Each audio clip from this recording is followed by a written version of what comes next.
Et coucou tout le monde, bienvenue sur ma chaîne, sur cette nouvelle vidéo. Donc ça y est, le plan de tour est terminé, je vous rassure. Alors 4 parties c'était un petit peu long peut-être, mais a priori ça vous a plu.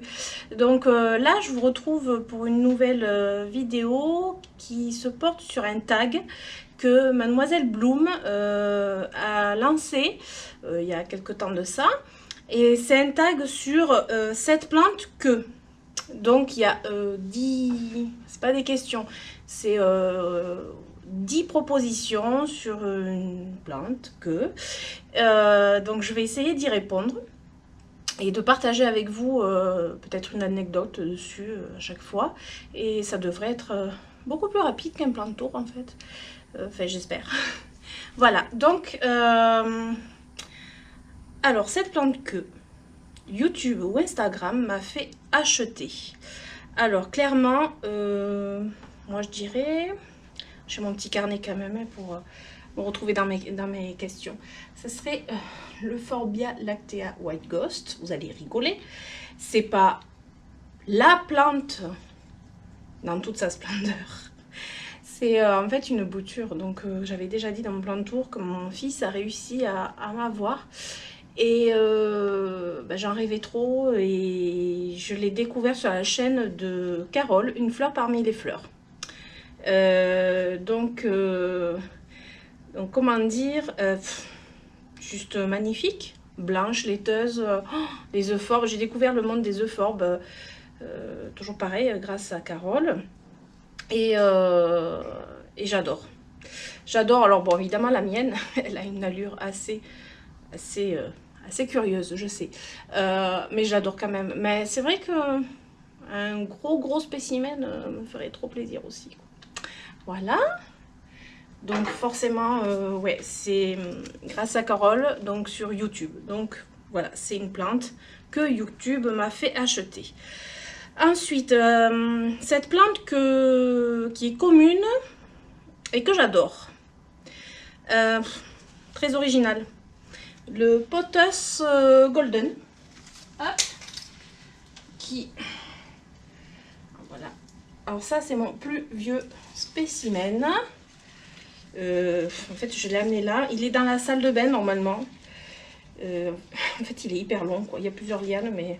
Voilà, il est dans ma salle de bain. Celui-ci, je vous l'avais pas montré sur le plan de tour parce qu'il était dans ma salle de bain et que je voulais principalement montrer ma pièce dédiée aux plantes. Mais en fait, j'en ai aussi dans la salle de bain, dans la cuisine. Mais bon, j'essaye de pas envahir l'espace partout, donc voilà. Et c'est vraiment très commun, un pothos golden. Après, j'ai découvert qu'il y avait beaucoup de variétés de pothos. Du coup... je fais partie de la team pothos, comme on dit. Et puis cette plante, elle a vraiment une très longue histoire. Elle a 20 ans. Cette plante a 20 ans. C'est la première plante que j'avais d'ailleurs. Donc voilà, je ne suis pas très originale dans mes choix. Alors, ensuite, cette plante que tout le monde aime, sauf moi. Bon, je veux vexer personne. Là, c'est pas mon truc. Mais comment dire que cette plante, alors je l'ai là, je l'ai amenée jusque là. C'est ceci. Oui, c'est un Pachira aquatica. Je crois que c'est la pire de mes plantes. J'ai même honte. J'ai trop honte en fait.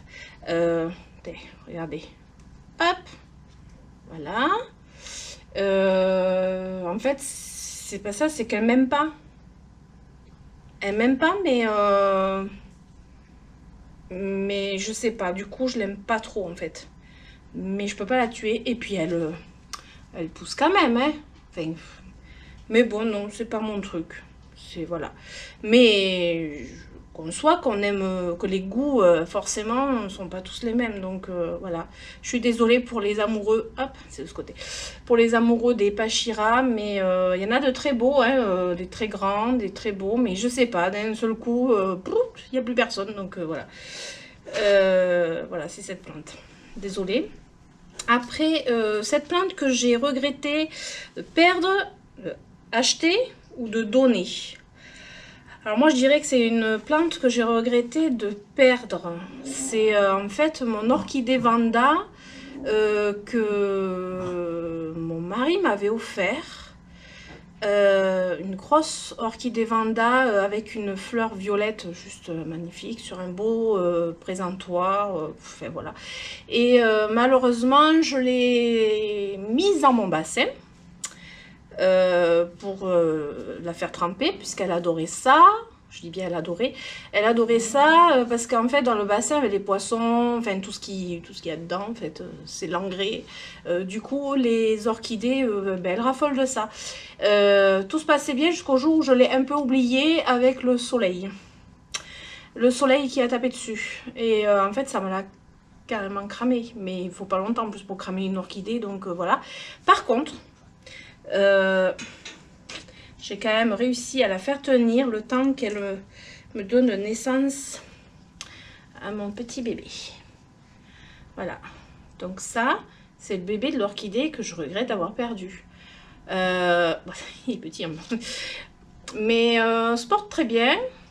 Voilà, je sais pas si on peut voir, se porte très bien. Bon, mais ça c'était voilà, un petit coup de brûlure parce que le bébé était déjà avec la maman, mais a bien poussé depuis hein.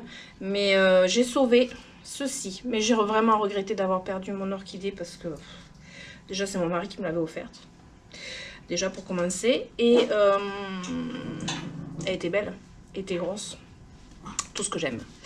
Voilà, alors ensuite cette plante qui fait ma fierté,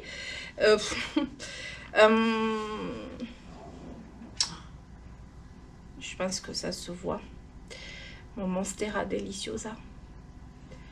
C'est pas la plante forcément que je préfère dans toutes mes plantes hein. Mais comment dire qu'en fait j'ai une plante qui est juste ben, elle est bien, elle est bien, c'est une belle pièce quoi, elle est trop belle, elle est je dirais que c'est ma plante de la véranda quoi. Enfin après c'est pas, voilà, c'est pas ma préférée, mais c'est vraiment ma fierté parce qu'elle vit super bien et qu'elle profite et ben ça se voit. Donc moi je suis toujours contente, je suis satisfaite quand mes plantes sont bien. Et mon Monstera c'est juste la preuve de ça, donc voilà. Désolée pour l'aboiement. J'ai des petits chiens quand même qui sont assez comment dire, dès qu'ils entendent un bruit ils aboient, donc bon c'est un peu typique des chihuahuas on va dire, mais c'est vrai que bon ils sont mignons hein. Voilà, alors ensuite cette plante que j'ai en plusieurs exemplaires.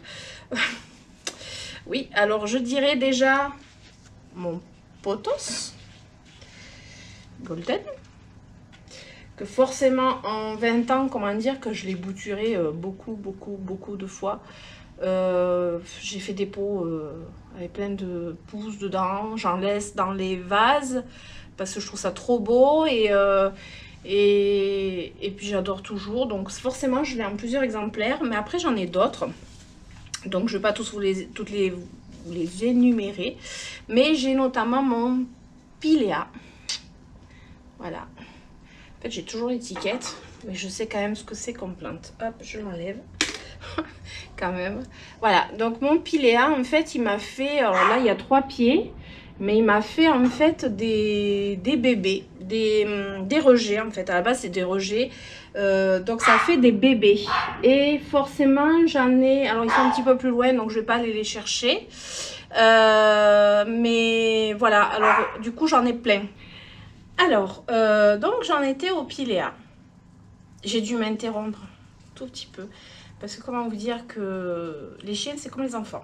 Si on leur dit pas de se calmer, ça se calme pas en fait. Donc ben, j'ai dû m'interrompre le temps d'aller rassembler ma petite troupe et me les rapatrier ici, comme ça ils aboieront plus en fait. Voilà, donc ensuite, oui, en plusieurs exemplaires, je disais. Ben en fait, en plusieurs exemplaires, j'ai aussi le Marble Planète. Hop, voilà. Alors je l'ai en 2 exemplaires celui-ci. En fait, coup de cœur total. Alors il a plusieurs noms. Et comment dire, je me rappelle jamais, je crois que c'est un Monstera Pérou aussi. Bon, pour moi, le plus simple, c'est Marble Planet. Hein. Mais voilà, alors moi, c'est les feuilles. Elles sont juste magnifiques. Hop, voilà. Voilà, du coup, coup de cœur, j'en ai acheté un et puis j'ai dit non, mais en fait, le deuxième, il était tout seul, il est resté tout seul à la boutique. Je suis allée le chercher parce que... Et puis même, j'avais de la place. Je trouve toujours de la place pour mes plantes en fait, donc voilà. Et puis après, pour faire des boutures aussi. Parce que ça, c'est bien aussi pour faire des boutures. Alors ensuite, cette plante qui me fait des misères. Pas de problème, des misères. Alors, je suis dégoûtée.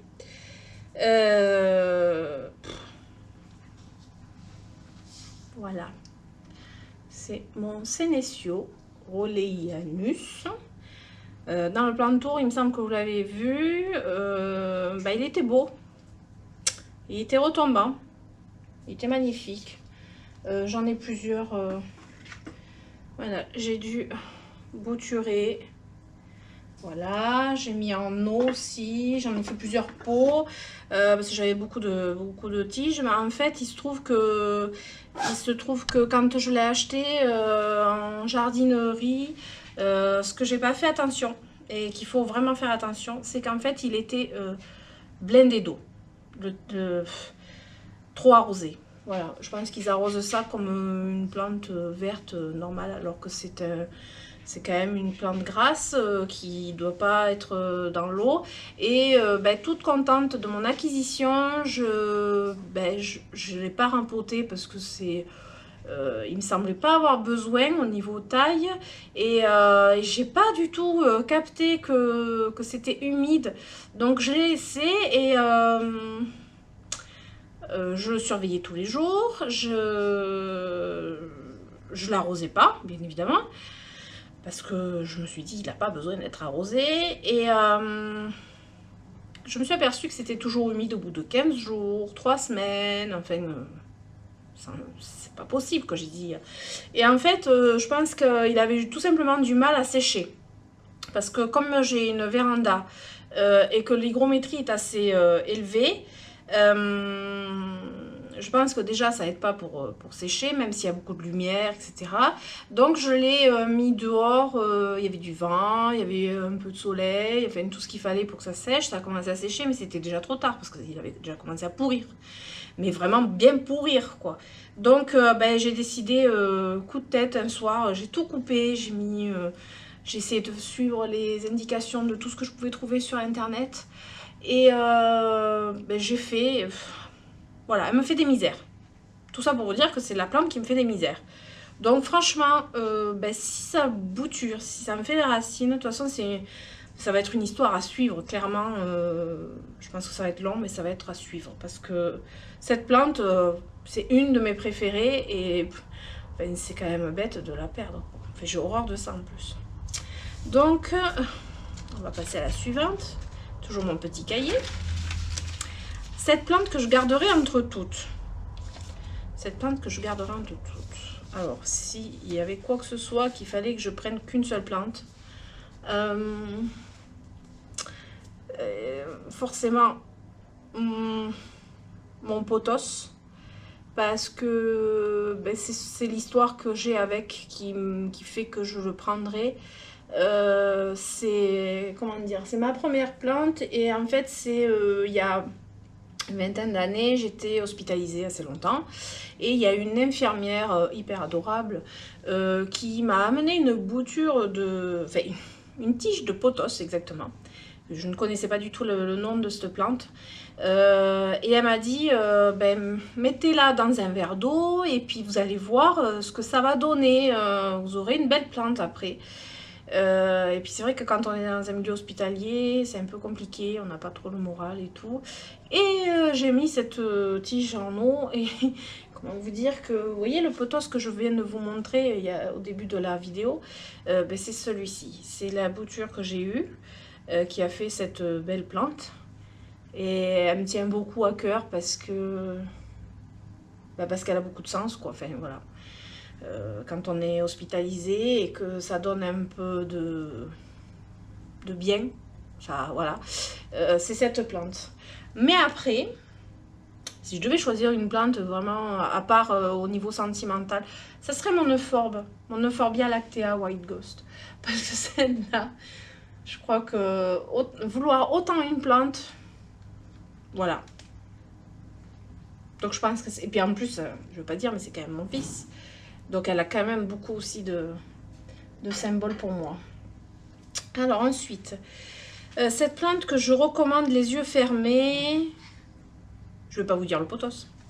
Si, je vous dis le pothos. Bon, le pothos, c'est sûr, les yeux fermés.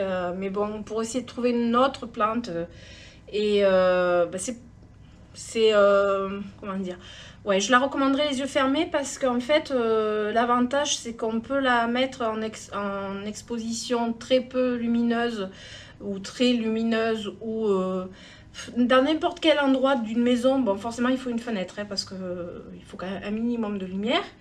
Ça serait le Zamioculcas que voici. Alors ça, c'est le Zamioculcas totalement traditionnel. Vous voyez, il est vert foncé et magnifique. Mais celui-ci, en fait, il est dans ma cuisine qui a beaucoup moins de lumière qu'ici. Et bah, il se plaît, hein, parce que regardez, je sais pas si on peut... Voilà, il pousse. Franchement, l'arrosage... surtout pas trop d'arrosage en fait justement donc vous pouvez l'oublier un petit peu en fait. C'est une plante qu'on peut oublier, on peut partir en vacances avec cette plante et il n'y a pas de souci quoi. Donc je la recommande les yeux fermés. Après il y a le Zamioculcas Raven qui est noir, enfin noir, c'est à dire qu'en fait le feuillage est tellement vert foncé qu'il paraît noir. Et voilà, je peux pas vous montrer parce que c'est une plante que j'ai qui est énorme, assez lourde et assez encombrante. Et puis là, clairement, je ne pouvais pas la poser nulle part. Donc, pour changer un petit peu, le Raven, qui en fait supporte aussi le manque de luminosité, peu d'arrosage, et vraiment une plante facile et très très belle. Donc, du coup, ouais, je la recommande les yeux fermés. Alors ensuite, cette plante qui me fait rêver. Le Euphorbia lactea White Ghost, mais un gros spécimen, comme dans les vidéos de Carole, une fleur parmi les fleurs, un spécimen comme ça, ou même un tout petit peu plus petit, hein, mais voilà, ça me fait toujours rêver. J'ai beau en avoir un, voilà, c'est celui-là qui me fait rêver. Donc après, il y en a d'autres, hein. Je rêvais d'avoir un Maranta, le Corneria tricolore. Je viens de l'acquérir. D'ailleurs, je vous montrerai dans une prochaine vidéo. Hein, je ferai un haul plante parce que je crois que j'ai encore pas mal de plantes supplémentaires depuis le haul, depuis le plant tour. Alors bon, je vous ferai une vidéo que pour ça. Mais entre temps, voilà, j'ai eu un Maranta. Ça aussi, c'était une plante que je recherchais, que je rêvais, mais je l'ai. Donc voilà. Par contre, le Euphorbia lactea White Ghost, je ne sais même pas si un jour je l'aurai, donc il me fait toujours rêver. En grand format, je précise, parce que forcément, je l'ai finalement, mais bon. Donc voilà, j'ai fait le tour de... En fait, ça fait 10 thèmes, 10 questions, ou voilà, cette plante que... C'était un tag assez sympa que j'ai pu regarder sur d'autres chaînes, que j'ai trouvé... super agréable et ça donne des petits en fait le feeling que l'on a avec les plantes et puis en plus ça évolue vu que les plantes ben, elles évoluent tout le temps, c'est vivant. Donc en fait ce tag, je pense que je pourrais le refaire dans un an, il sera peut-être différent pour certaines plantes en tout cas, il sera certainement différent. Donc je trouve que c'est agréable de faire des choses comme ça, parce que ça sera jamais la même chose avec toutes les personnes qui le font. Ça peut pas être toujours la même chose. Donc moi je trouve ça sympa. Et puis les plantes, c'est toujours un vrai bonheur. Et puis surtout en ce moment que c'est un petit peu particulier pour tout le monde. Donc on fait avec. Et j'espère que vous avez passé un agréable moment à ma compagnie. Et je vous promets que je vais faire une vidéo très prochainement, vu que maintenant j'ai un peu plus de temps, plus avec le confinement. Et en fait, ce qui me prend le plus de temps, c'est le montage, clairement. Mais ça va venir. Voilà. Donc je vous fais de gros bisous. Et je vous dis à très bientôt. Et n'oubliez pas de liker, le petit pouce, puis vous abonner si vous avez aimé pour me revoir ou voilà. Et puis partagez un petit peu si vous voulez. Enfin, moi ça me fait toujours plaisir. Et puis plus on est, plus on rit. Et en ce moment on en a vraiment besoin. Bisous. Au revoir.